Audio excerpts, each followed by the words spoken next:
It's Patrick Green, PE 580. I'm responding to form number 2, and it says, who or what pushes your stress buttons? And then also, how do we cope with that? I'm going to start from a teaching perspective. Students push my stress button when they're being disrespectful in class and while I'm teaching or giving a lesson. As a PE teacher, I get stressed when equipment is broken or not used correctly. Just want things to be safe and taken care of. Or usually when there's a fight at school, or an altercation, that's usually it really stresses me out and gets my heart rate really high, and I tend to not calm down from that for at least a period or two. I also feel stressed when I'm expected to do multiple things at one time, such as I have 50 students, and usually one of those students wants my attention, but if I need to take care of a duty or responsibility or administration thing, um, it's hard to do two things at one time, and I tend to want to do the best for my students, but also take care of what I need to take care of, and doing two things at one time is stressful. Um, taking too much on in one day by having too much on my to-do list, um, and trying to accomplish too much gets me stressed, and especially when it comes to deadlines or requirements, something really big, and it comes down to the wire, I tend to get stressed, and um, I always want to be adequately prepared and have the resources I need to, and which is why I usually put systems in place and really plan things out in advance. But if I'm not prepared or if I don't have those resources, then I tend to get really stressed, and tend to be kind of a clean freak. So when things are messy or not put back correctly, I get stressed. I like to be organized, and I like to have all my ducks in a row. So I feel stressed when I cannot accomplish my goals or do the best that I can do.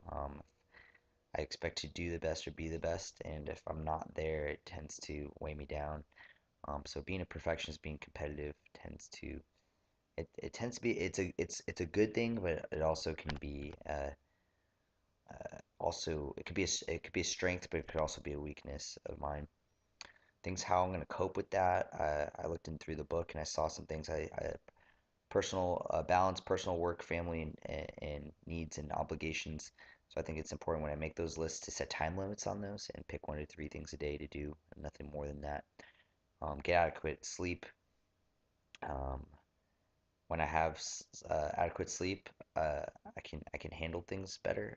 But right now I'm getting about 5 to 6 hours of sleep, and so just talking things over with my wife, I think it's important to go to bed earlier and um, wake up wake up earlier instead of just going to bed late. I don't function well going to bed late, and try double tasking on my lunch breaks or after school.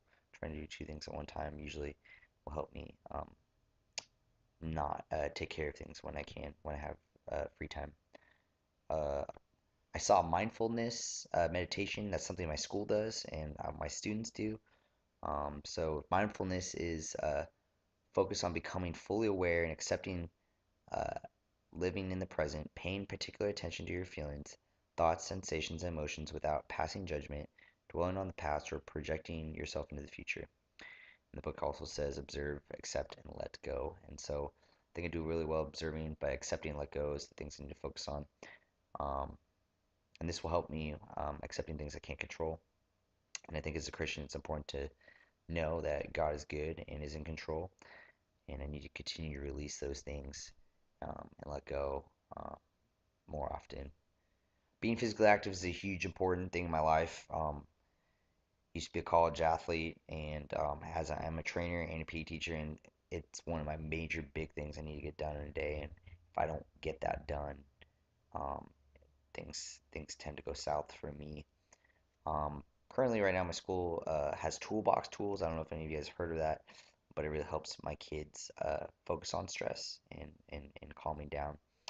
And we do a quiet time twice a day, and it's a quiet time meditation time. We play meditation music, and we have our kids focus on breathing techniques, such as the breathing tool.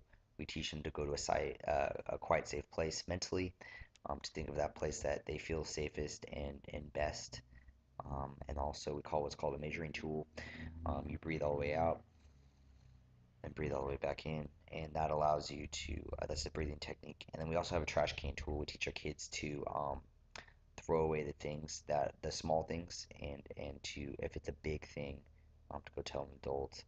Um, but to throw away those small things that aren't important, that won't be important tomorrow or in the next couple hours. So thanks for listening to my message, guys, and I hope to hear from you guys' messages too, or posts as well.